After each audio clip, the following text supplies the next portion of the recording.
मैंने Nexon drive ली, Nexon की drive लेके भाई वो उसका टर्बो लैग मुझे बहुत ज़्यादा बॉदर कर रहा था। मुझे लगा यार ये गाड़ी भाग ही नहीं रही है। तो काफ़ी लोगों ने नेक्सॉन ली हुई है मेरे नोन में, किसी की माइलेज नहीं आ रही कार के अंदर। सबसे ज़्यादा चलाने में मुझे ऑनेस्टली ब्रेजा पसंद आई थी। ब्रेजा पसंद आई थी, क्रेटा से भी ज़्यादा। क्रेटा में मुझे नहीं पता क्या इशू है क्या नहीं है, बट एक इनिशियल जो इंजन का पावर होता है ना, वो मुझे समझ ब्रेजा में ज़्यादा फील हो रहा था। ब्रेजा में ज़्यादा फील हुआ। अब I don't know, same engine है शायद, हल्की गाड़ी है क्रेटा या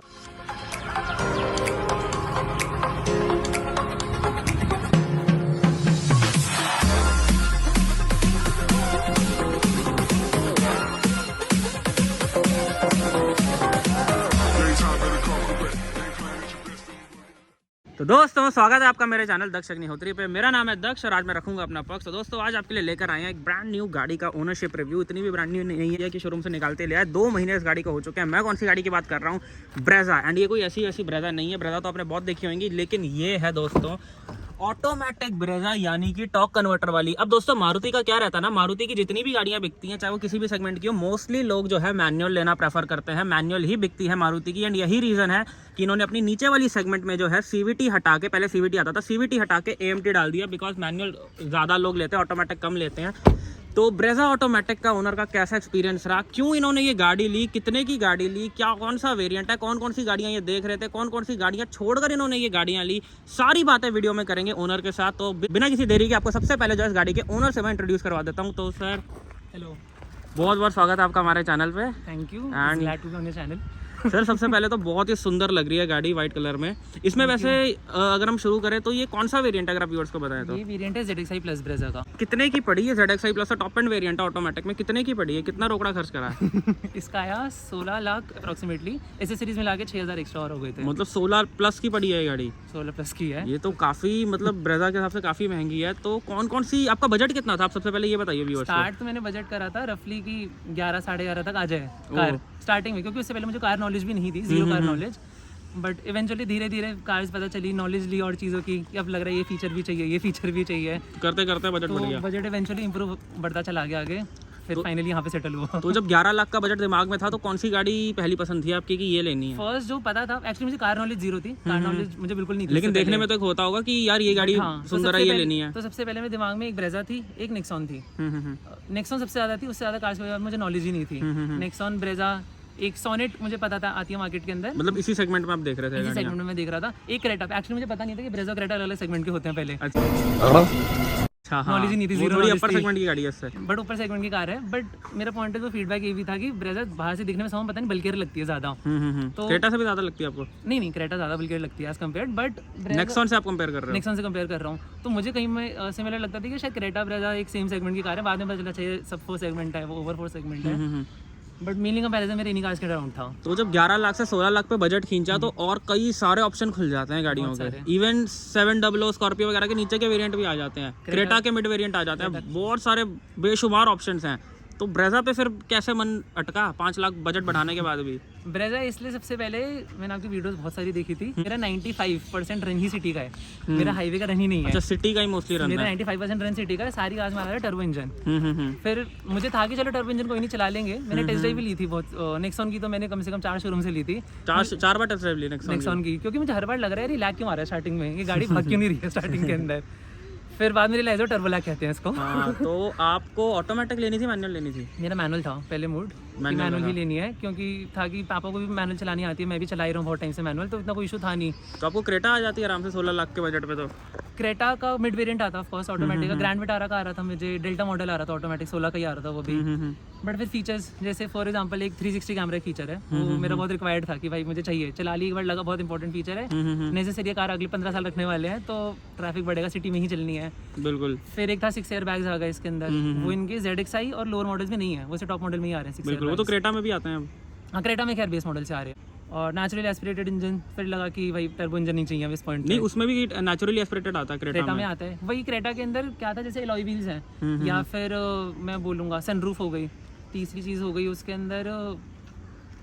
अबे जल्दी बोल, कल सुबह पनवेल निकलना है। एलॉय व्हील्स थे, सनरूफ था, तीसरा 360 कैमरा उसके Okay. टॉप एंड मॉडल में जाके ही आते हैं। हाँ उसका नीचे का वेरिएंट आता है काफी। उसके नीचे का वेरिएंट आता है काफ़ी, शायद उसमें वायरलेस तो आ रहा था एंड्रॉइड ऑटो, बट बची हुई चीज़ें नहीं आ रही थी। फिर मुझे था हम 360 पर टक गए एक्चुअली थोड़ा कि वो आ जाए, अलॉय व्हील थोड़ा सुंदर आ जाए कार के अंदर। क्योंकि जो ये सेगमेंट की गाड़ी है, ये वीडियो आप ये सोच के आप सारे जवाब देना कि ये जो कस्टमर देख रहा है वीडियो, जो व्यूअर देख रहा है, वो गाड़ी प्लान कर रहा होगा, या तो वो ब्रेजा या नेक्सॉन या इसी बजट में, जिस बजट में आपने लिया उसी बजट में एक व्यूअर जो है गाड़ी शायद प्लान कर रहा हो। तो उनके पॉइंट ऑफ व्यू से उनके सवाल में आपसे पूछता हूँ कि बेसिकली जो ब्रेजा नेक्सॉन गाड़ियां बिकती हैं, इनके ज्यादातर नीचे के वेरिएंट बिकते हैं, यानी 11 लाख 12 लाख 13 लाख मैक्सिमम 13 लाख रुपए तक के इन वेरिएंट्स बिकते हैं। उसके ऊपर अगर कस्टमर जंप करता है तो वो ज्यादातर अपर सेगमेंट में जाते हैं, या तो वो सेल्टॉस लेते हैं, या वो क्रेटा लेते हैं, या वो ऐसी गाड़ी एलिवेट वगैरह भी, मतलब वो इस सेगमेंट की गाड़ी लेते हैं। करेक्ट। इन गाड़ियों के टॉप वेरिएंट जो है काफी कम बिकते हैं, चाहे वो 3X हो, नेक्सॉन हो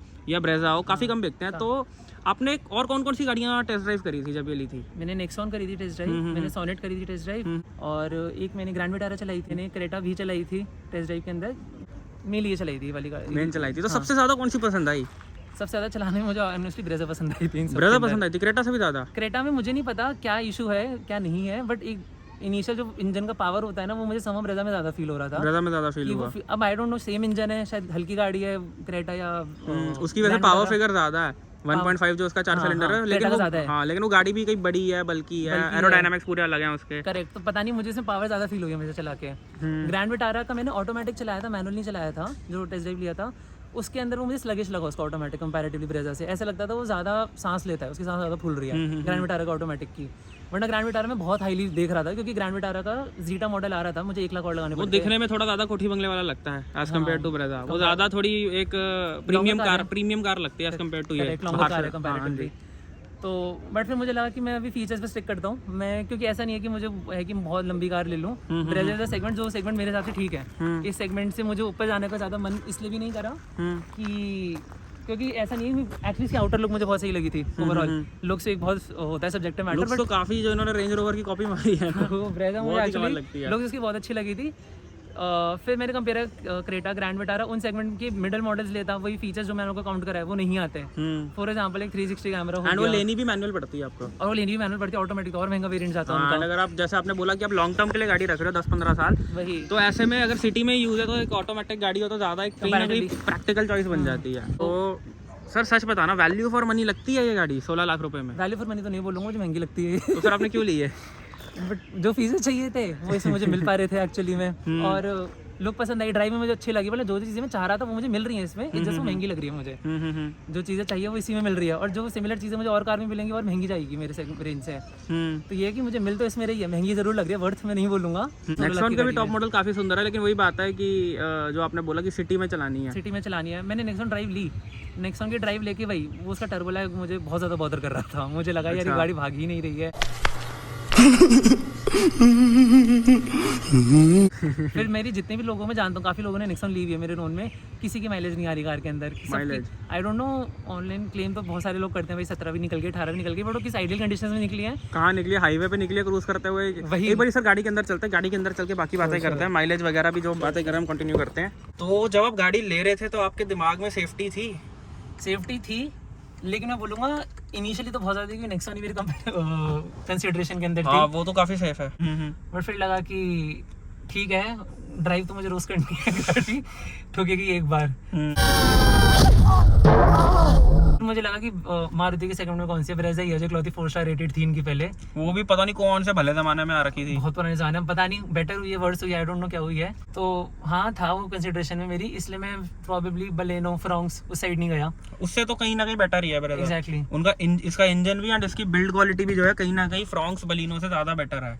तो तभी मेरा ब्रेजा वो था कि 4 स्टार है, बस दिमाग में ये था। ऑफ कोर्स मैं कंपेयर करूंगा नेक्सॉन से तो हाँ भाई नीचे है वो, 3XO से भी नीचे है, बट हाँ मेरे लिए था कि सेफ्टी होनी चाहिए, ऑफ कोर्स होनी चाहिए। लोग बोलते हैं कि अरे तुम तमीज से चलाओ, बट बाहर वाला मार देगा तो फिर सेफ्टी मैटर करेगी आपको। बिल्कुल सही बात है, लेकिन स्टिल कंसीडरेशन में था, बट मुझे स्टिल ड्राइव ज्यादा मैटर कर रही थी। लेकिन क्या होता है कि जब दिल आ जाता है किसी चीज में तो फिर बंदा एक्साइटमेंट इतनी होती है, फिर सब पे ध्यान ही नहीं जाता कि क्या सेफ्टी है, क्या ये है, क्या वो है। फिर बस है कि यार मुझे गाड़ी दे दो मेरी जल्दी से जल्दी, वेटिंग पीरियड कम हो जाए, बस यही दिमाग में आता है ना। कार बुक करने के बाद लगता है कि कौन सी जल्दी है, ले लेंगे आराम से। बिल्कुल बुक सही करने बात के है। बाद मचता है कि अरे अब क्यों नहीं आ रही, हर दूसरे दिन में कॉल करा डीलर को भाई। ऊपर से होता क्या है, बायर जब एक गाड़ी बुक करता है, हाँ फॉर एग्जाम्पल किसी ने बलिनो बुक करी, स्विफ्ट बुक करी, उसके बाद वो घर जाके उसकी यूट्यूब पे इतनी वीडियोस देखता है, इतनी वीडियोस देखता है कि उसके दिमाग में ना वो गाड़ी बैठ जाती है। बहुत ज्यादा। फिर कोई उसे 10 बार भी बोलेगा ना यार ये गाड़ी अनसेफ है, वो वही गाड़ी लेगा, बिकॉज उसके मन के अंदर बस चुकी है वो गाड़ी वीडियोस देख देख के। दोस्तों वीडियो में आगे चलें इससे पहले अगर आप नई गाड़ी प्लान कर रहे हो और उसकी प्री डिलीवरी इंस्पेक्शन करवाना चाहते हो, पीडीआई, तो ये नंबर हमारा स्क्रीन पे आ रहा, भैया पहले ही चेक कर लो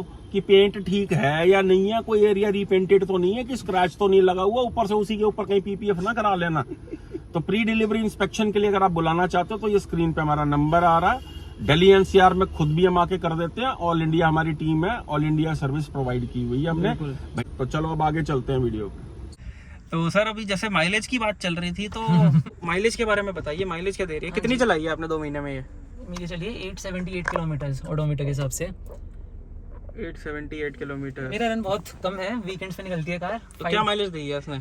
मेरी मोस्टली इसने माइलेज दी है, मिनिमम टू मिनिमम इसने 7 भी दी हुई है मुझे माइलेज। 7 भी दी हुई है? मारुति ने 7 दे रखी है। जो वो ट्रैफिक होता है ना जिसमें 2 घंटे ट्रैफिक में फंस जाते हो, गाड़ी चल नहीं रही है सैटरडे शाम को, तो उसमें भी फंसी हुई है, तब तो 7 भी दी हुई है इसने माइलेज। मैक्स जो कभी एक बार गलती से टच हो गई थी वो थी 15, उससे ज्यादा। अब बट मेरी रेगुलर यूजेज में 11 से 13 के बीच में माइलेज रहती है। ये आप सिटी का बता रहे हैं ना? कम्प्लीटली सिटी, मेरा हाईवे रन गया ही नहीं अभी तक कोई भी। तो आपको लगता नहीं है कम है? बिल्कुल लगता है, मैं एक्सपेक्ट कर रहा था कि मेरी शायद फिगर 14 से 15 के बीच में चलेगी। मतलब 16 लाख की मारुति ब्रेजा खरीदी ऑटोमेटिक में, एंड इतनी कम माइलेज, तो ये थोड़ा अनएक्सपेक्टेड था। मैंने जितने रिव्यूज देखे थे, जितने माइलेजेस देखे थे ओवरऑल ऑनलाइन भी या रिव्यूज पढ़े थे, तो सबका था कि माइलेज 14-15 सिटी में आ जाती है रफली, बट मेरी 11 से 13 के बीच में ही देती है। जेनरिक रन, ज्यादा टाइट जाम हो जाएगा, पैक वो बम्पर टू बम्पर ट्रैफिक जिसको बोलते हैं, दिल्ली का मशहूर। करेक्ट, तो उसके अंदर तो ये 10-11 पे भी गिर जाती है। 10-11 पे? 10-11 7 तो मैं बोलूंगा वैसे बहुत शॉर्ट रेंज है, जैसे समझ गया, 800 मीटर जाना है, 700 मीटर जाना है, तब तो 7-8 भी आ जाएगी। फिर भी यार माइलेज तो इसकी काफी कम है, मतलब मारुति तो जानी माइलेज के लिए जाती है। करेक्ट, उस हिसाब से आपको नहीं लगता यार नेक्सॉन क्या ही कम दे देती? जो आप कह रहे थे नेक्सॉन की कम है, वो क्या ही कम दे देती है? 11 देती है, वो 9 दे देती है। उसके पास नेक्सॉन है, वो इको पे चलाता है हमेशा। एक तो मैंने पता नहीं क्यों नोटिस करा है, जो भी नेक्सॉन लेता है मेजॉरिटी माइलेज निकालने के लिए इको पे ही चल रही होती है गाड़ी। बिल्कुल, वो दिया हुआ ऑप्शन तो वो लोग चलाते ही हैं सिटी में। इको पे उसकी कार जो है वो उसने हाईवे भी चला दी, मैक्स टू मैक्स 11 आई है उसकी आज तक। ऐसा सही में? उसकी उसने हाईवे भी चला दी, या तो देखो हो सकता है कंपैरेटिवली वो लेस एक्सपीरियंस ड्राइवर हो, या फिर बहुत खींच के चलाते हैं, या बहुत खींच के चलाता है। ऑटोमेटिक है मैनुअल है? मैनुअल।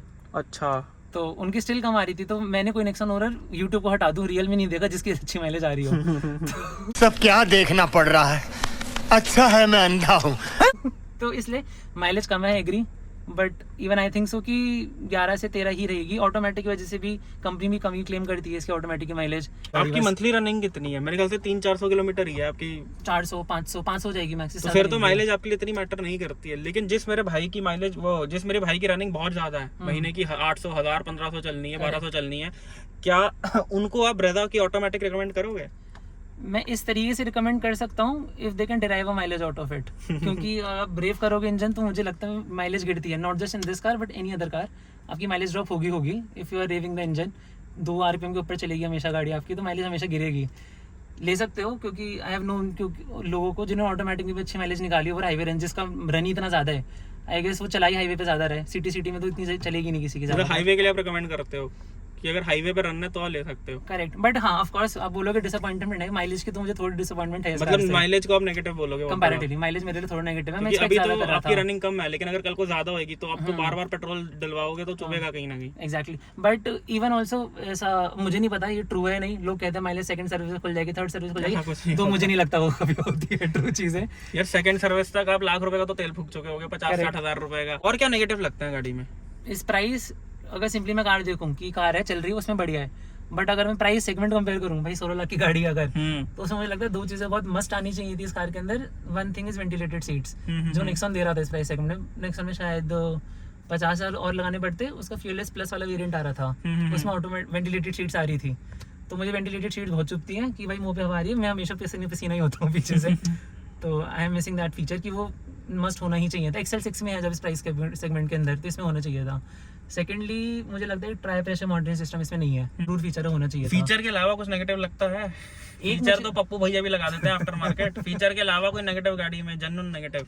जेन्युइन नेगेटिव नहीं, मुझे ऑनेस्टली और कोई नेगेटिव इन 2-3 चीजों जैसे सस्पेंशन हो गया या राइड क्वालिटी हो गई, स्टेबिलिटी हो गई, सस्पेंशन, स्टेबिलिटी, ड्राइविंग में कोई ऐसा नेगेटिव आपको लगे? नहीं, मुझे एक्चुअली उसमें कुछ ज्यादा नेगेटिव नहीं लगा। उसमें पूरा खुश हो हर लिहाज से। इवेंचुअली ऑल्सो जब मैं कार खरीदा था, मैंने आपकी वीडियोस देखी थी, पता था कि स्टीयरिंग फीडबैक खराब है, पुअर है, आपसे बात भी करी थी, मैंने लिखा था फिर भी ले ली।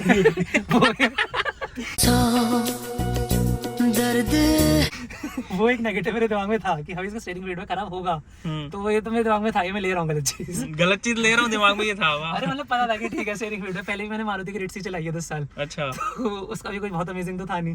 ब्रेजा की 3 शोरूम से टेस्ट ड्राइव ली थी, 2 मैनुअल 1 ऑटोमेटिक, तीनों का खराब था, किसी का अच्छा नहीं था। इसका समूह अच्छा है, पता नहीं कैसे है, तो ये आराम से रिटर्न भी मारता है। दो जो लेदर रैपिंग करी हुई है इसकी इन्होंने टॉप मॉडल के ऊपर, जो टेस्ट ड्राइव वाला व्हीकल था उनकी बहुत ही चीप क्वालिटी थी, इसकी समूह अच्छी है, तो मुझे लग रहा है कुछ चेंज करा है इन्होंने, मे बी वीडियोस का सर हुआ है। उनकी पिछले 10 साल में पहली ब्रेजा है जो 16 लाख रुपए की किसी ने खरीदी है, 11-11 लाख के वेरिएंट बिकते हैं।